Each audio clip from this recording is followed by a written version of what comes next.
മലപ്പുറം അടക്കാക്കുണ്ട് മാഞ്ചോലയിൽ ആനയെ ചരിഞ്ഞ നിലയിൽ കണ്ടെത്തി. സ്വകാര്യ വ്യക്തിയുടെ വളപ്പിലാണ് 15 വയസ്സ് പ്രായമുള്ള പിടിയാനയെ ചരിഞ്ഞ നിലയിൽ കണ്ടെത്തിയത്.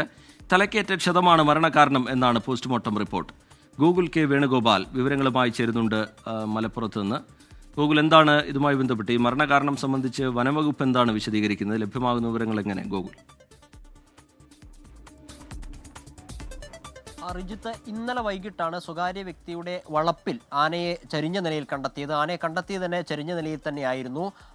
അടക്കാക്കുണ്ട് മാഞ്ചോലയിലെ 70 ഏക്കറിന് സമീപത്തുള്ള ഒരു സ്വകാര്യ വ്യക്തിയുടെ വളപ്പിലായിരുന്നു ആനയെ കണ്ടെത്തിയത്. ഒരു ചെരിഞ്ഞ പ്രദേശമാണിത്. മുകൾ ഭാഗത്ത് നിന്ന് താഴേക്ക് ആന വീണതാണ് മരണകാരണമെന്നാണ് പോസ്റ്റ്മോർട്ടം റിപ്പോർട്ട്. പോസ്റ്റ്മോർട്ടം നടപടികളൊക്കെ പൂർത്തിയായിട്ടുണ്ട്. തലച്ചോറിന് ക്ഷതമേറ്റിരുന്നു. ആ ക്ഷതമാണ് ഈ മരണകാരണം, മരിക്കാൻ കാരണം, അല്ലെങ്കിൽ ആന ചാവാൻ കാരണമെന്നാണ് പറഞ്ഞിട്ടുള്ളത്. എന്തായാലും ഇന്ന് വൈകിട്ടോട് കൂടിയിട്ട് ആനയുടെ ജഡം മറവ് ചെയ്തിട്ടുണ്ട്. മറ്റേ അസ്വാഭാവികതയൊന്നും ഈ ആന ചാവാനുള്ളതിൽ സംഭവിച്ചിട്ടില്ല എന്നാണ് പറയുന്നത്. നിലമ്പൂർ സൗത്ത് ഡിവിഷന് കീഴിൽ കാളികാവ് റേഞ്ചിന് കീഴിലാണ് ഈ സ്ഥലം വരുന്നത്. റിജിത്ത്, ശരി. ഗൂഗിൾ കെ വേണുഗോപാൽ വിശദാംശങ്ങൾ പങ്കുവയ്ക്കുകയായിരുന്നു മലപ്പുറത്ത് നിന്ന്.